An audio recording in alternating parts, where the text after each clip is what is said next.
first of all, I have to say it's so wonderful to have you both here in Korea. In the second film, Miranda is still, of course, running the fashion magazine Runway, and then Andy, you are a feature editor. So we would love to ask you, actually, when you think about our country, when you think of Korea, what would you say is the number one representative, or it could be a brand, it could be a person. What do you think is worthy of a feature article about Korea? 자, N부터 대답 들어볼까요? Anne, any ideas? Well, I think that right now Korea is such a dominant force, in particular in youth culture. I think that Korea is leading the way in so many areas, in particular music, and in particular, I think a lot of fashion, skincare. So I think those areas of interest that are very interesting to people. Of course, Korea is so much richer than those particular subjects, but if I was a features editor and I wanted to appeal to a lot of readers, I would probably focus on those incredible aspects of Korean culture. Well, I'm very interested in Korean barbecue because I live part of the time in Los Angeles, and we go to a place in Downey, which is near a hockey rink where my son used to play, and we have Korean barbecue, and I'm very into it. I think if I were...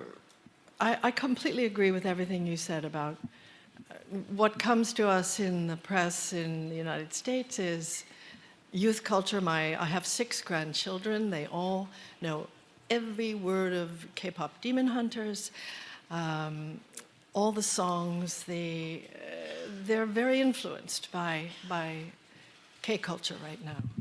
And that's exciting because it means that the world is connected and that we are in each other's lives in a way that you're in our children's lives in a way that I didn't grow up that connected to many parts of the world.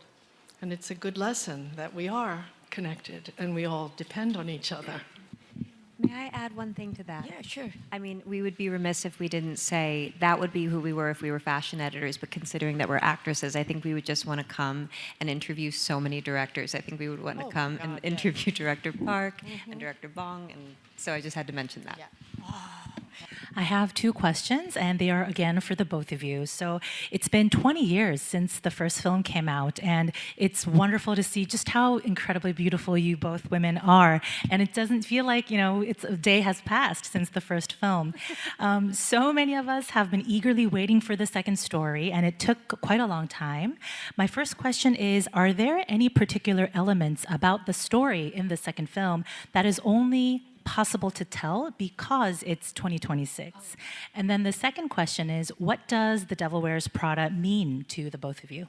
네, 메릴 스트립부터 대답 부탁드릴까요? Meryl, would you like to go first? Well, the film we made in 2006, I think, it came out the year before the iPhone. There were no iPhones. I mean, that thing that you all have in your pockets and or whatever brand you carry has changed everything. It's changed everything in publishing. It's changed everything in our business.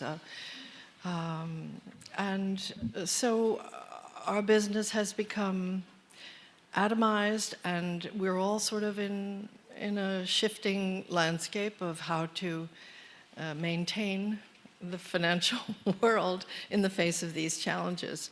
Certainly that's where this film comes in. We begin 20 years after that in that changing media landscape where Miranda is challenged by how to keep her business afloat. And Andrea, you talk about you, but I'll talk about her for her. And she is coming from, at the end of the last film, she throws her phone in the, she throws it in the fountain, and she goes off to work in legitimate journalism, investigative journalism. I won't say legitimate, investigative journalism, journalism that has higher stakes than than maybe just the fashion world. So she comes back in this one with those same challenges that Miranda is fielding, and so they are sort of in the same boat. I think, first of all, I agree with everything that Meryl just said, and you can't overestimate the effect the digital revolution has had on all aspects of our lives, but in particular when it comes to journalism and fashion journalism. Looking at it from a character point of view, you know, Andy Sachs is 22 in the first film. She's just graduated from college, so she is full of ideas, but a little light on life experience. And in this film, she's had 20 years to go out and live the life that she's wanted to live to the best of her ability. And so I think that she's acquired skills, she's acquired a point of view, she's acquired experience, I think a fair bit of humility, but also confidence. And so I think that in order for her to walk through the door as a formidable potential partner for Miranda, it would have taken that amount of time for it to feel legitimate. I have two questions. The first one goes to the both of you, and then I have one more question for Meryl. So the question for the both of you is, you are back on screen after 20 years. Can you tell us what your acting chemistry is like between the two of you? And then one more question to Meryl is, you know, globally you are known as the GOAT, of course. So as the greatest of all time, we'd love to hear, in your perspective, how has Anne changed over the past 20 years as an actor? 자, 연기 호흡에 대해서 앤 해서웨이부터 들어볼까요? Anne, you want to tell us about your chemistry together? One of Never mind. 와우! There it is. There's the chemistry. No, go ahead. Are you sure? So one of the things I remember from the first film, just being struck by, was so much of Meryl's power comes from how deep a listener she is. And I think that especially when you're a young actor, so much of your acting can feel presentational, like you just really want to do a good job. But I got to see Meryl just act from such a deep place inside of her. I could see her brain working. And I thought, oh, that's what it is. And so I think our chemistry is just her being great and me being in awe. And it just kind of works out. I think our chemistry was different in the first one because we didn't know each other, and I tend to come into the set on the first week like it's a party, and I'm ready to have fun because I love the hang, and I did that for a couple days, and then I realized it was not valuable, and I sort of had to pull back and stay in my trailer while they all had fun with each other. And so I was kind of miserable on the first. The first one. It's my own fault. It was a decision. But this time I just really, I loved reigniting the energy between us. And I loved meeting you as a full-blown woman, not a young girl on the cusp of. It's been just a great just a great pleasure. It was a pleasure. It was great seeing Emily Blunt again, and the fabulous. I mean, Stanley Tucci. I can't get rid of him. He's in my life forever. We'd made a couple of films together anyway, but it was wonderful, the chemistry. And the second question. 가장 달라진 점, What 성장된 has 점. changed in your perspective about Anne in the past 20 years? That's the thing that's sort of embedded in what I'm saying. She really hasn't changed. The essence of you. And because we're on a press tour, and I am saying this over and over, it doesn't mean I don't mean it. You're so fresh and immediate, and you meet the moment open-hearted, and that's all you ask from a partner, you know, an acting partner and a friend. 자, 선물이 등장을 하고 있습니다. 자, 과연 어떤 선물일지 go 공개합니다. Open it now. 준비된 선물은 악마는 프라다를 입는다 2를 상징하는 붉은 하일에 한국의 전통 신발에 꽃신을 더해서 재해석한 세상에 단 하나뿐인 구두입니다.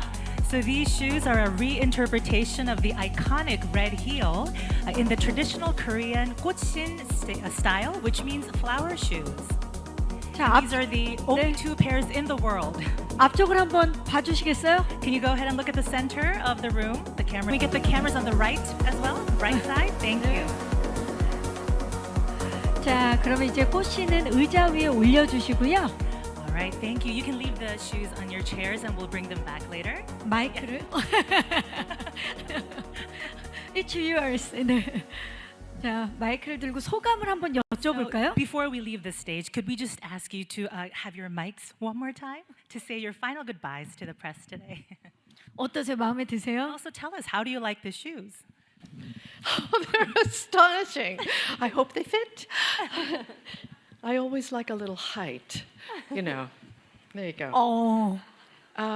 Thank you. It's so beautiful and so thoughtful and so exquisitely made, like everything in this country. My God. Incredible. Thank you. 앤? I'm speechless. They're so beautiful. The craft work that went into them. They're so delicate, but they're also so fun. And I really think that you've given me a treasure with these, and I'm so excited to bring them with me, and that I'll be able to be home in my life, and I'll look at them and I'll remember this incredibly special experience. Thank you for this wonderful, thoughtful, generous, exquisite gift. 마음에 들어주셔서 너무 좋고 이제 마지막으로 오늘 와주신 분들께 마지막 인사를 좀 부탁드립니다. We're so happy that you love them. And before we leave, can you say just short goodbye to the Korean press? Can we begin with you, 메릴 Meryl? 스트립부터? 네. Yes. Goodbye. We're just starting the day, I thought. My God. I'll see you all later, I hope. Thank you very much for this warm welcome. And hello to everybody in Korea.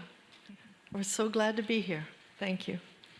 앤? To the press, I just want to say thank you so much for your really, really thoughtful questions. It was so lovely to hear about the impact the film has had on you and your life and your dreams. To the event organizers, I just want to say thank you so much. This is an exquisite stage, and thank you so much for the good lighting. And then to the Korean people, I just want to say what an honor and a pleasure it is to be back here, and thank you so much for welcoming us.